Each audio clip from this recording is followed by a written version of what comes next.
My family is extremely toxic and abusive, and I'm planning to run away for good. My mom did something that's making me second-guess everything, and I'm lost. I posted about this once before, although it was deleted. Basically, I have a crap life where I currently am, and I always have. My parents are and always have been extremely abusive. My father takes most of my money and always has since I was 14. He says it's his money. I'm 23 and he's still doing this. He literally only ever talks to me about money. We have that kind of relationship. My mother is emotionally neglecting, and again, always has been. She has bipolar disorder and has said and done some really awful things to me in her bad moments. I don't even want to get into the things that she has put me through. I still love them both, of course, but I can't do this anymore. I decided a while ago that I was leaving here and starting a new life on the West Coast. Today, I changed my number and bought my plane ticket. They think my phone is shut off due to non-payment. They have no idea about anything that I plan to do, and I don't want to tell them. Well, today I came home and found a piece of art hung up on my wall. My mom had mentioned it to me in her good moments. I forgot what the art style is called, but it's a bunch of little bead things that you carefully put together to make a picture. It's her new hobby lately, and I'm so happy that she's found something that seems to take her away from her mental agony. She was so excited to give it to me. Just the other day she smiled and said she made me something nice and that it was almost done. It took her weeks and weeks to make this for me. I walked into my room, I saw it, and I just started crying. I know I need to leave. I do. I need to start a new life, and I need to get away from here. I can't be happy here. I know I can't. This family has broken me into so many different pieces over the past 23 years. I just feel so guilty. I saw this picture, and I immediately felt horrible. I have always tried so hard to be a bright light in my family and make things less toxic, but it's never worked. I feel like I failed, and I'm giving up now. She is going to miss me. I know she is. She is going to wonder about me. She is going to cry. All the time. She is going to be so sad. And although I've bought this plane ticket and I'm not turning back, and I know that this is what I need to do for me, I still feel like the shittiest person in the world. I just needed to tell someone this. I leave next week. I am just so upset after seeing that she hung her present to me on my wall while I was away. Some comments speculated that the mother's awareness of OP's plan might be the reason for her action. OP's response was the following. I almost told her a few days ago because I felt so guilty. I told her that there was something very important that I had to say to her, and I was shaking. But I was too scared to actually tell her, so instead I had to quickly make up a lie, which ended up just me telling her that I have an STD. I don't know. It's the only thing I could think of that would also give me a reaction like that when telling someone. I don't have any STDs, but she seemed to have bought the lie and moved on. But perhaps she knows something. I did tell my little brother and him, and I are very close. I don't think in a million years he would have told them. There's a 0.01% chance he did that. My dad also has cameras with audio planted all around the house, and although I've tried my very best not to talk about it around them or in the house in general, maybe they picked up something. I also don't even think he views them that much, but maybe he does. I don't know. OP also added in the comments, I love my mother. She is abusive, and that will never be okay. But she has mental illness. It's never an excuse. But I still love her, and in her good moments when she smiles and tells me about something amazing that happened to her that day, I get very emotional because I wish she could always be that way. I wish so much that she would never go back to being horrible. But she always does. I was thinking about taking the art piece with me. I hope she notices it's gone.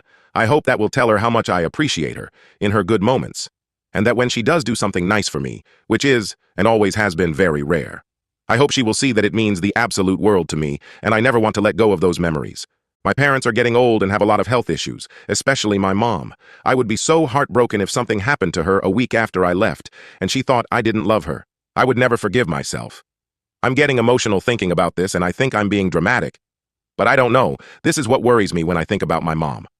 I do plan on leaving a note. I've tried writing some, but every time I just get very angry and start listing all the things my parents have done wrong to me. Every time it starts to just sound hateful and horrible. I don't want them to think I'm leaving because of them. I'm leaving because of me. They're a factor in why I feel so horrible, but ultimately, I'm doing this for me. Update 1. I'm posting an update as I know a lot of people asked me to keep updating. So I actually did it. I said goodbye to my few friends here. I packed all of my stuff in a suitcase. I read a post on this sub earlier where someone said, "It's funny how your entire life can fit inside a suitcase." He was right. And you really start to feel bad when it comes down to this and you realize that you don't need much of what you have at all.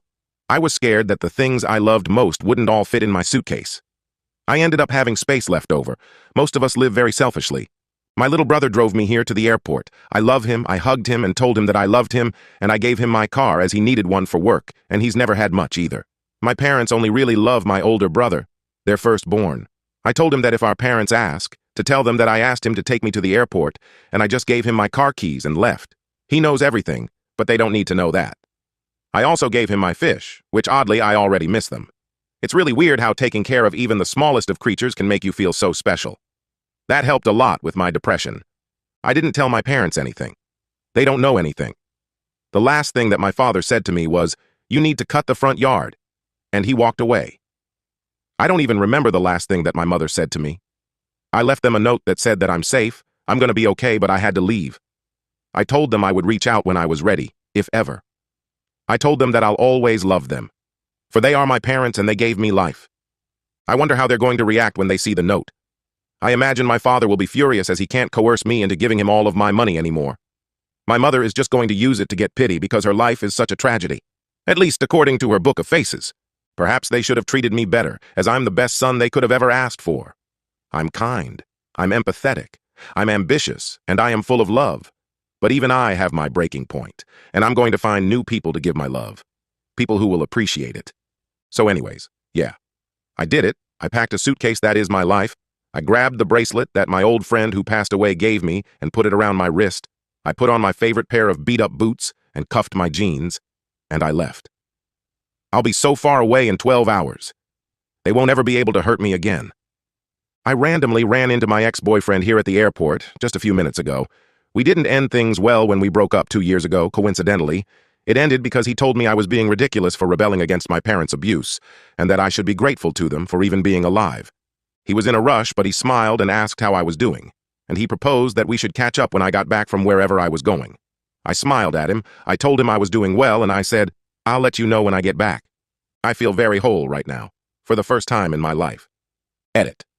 I'm going to take this opportunity to be my dramatic self, haha, and say that I genuinely am in tears in this airport at how supportive you all are.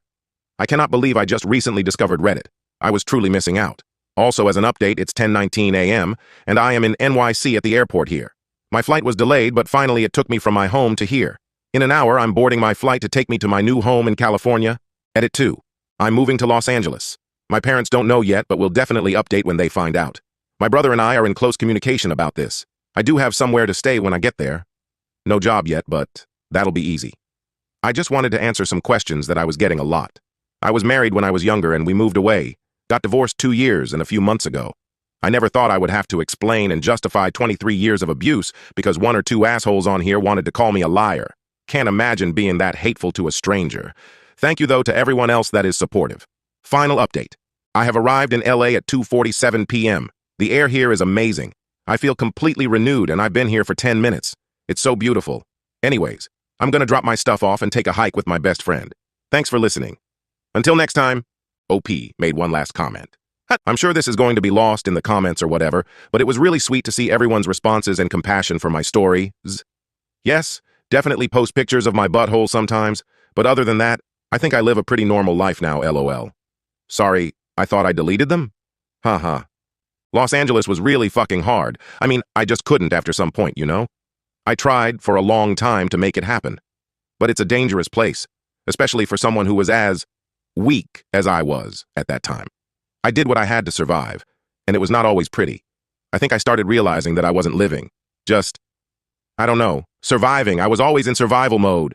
It was chaos, and I moved there to start living.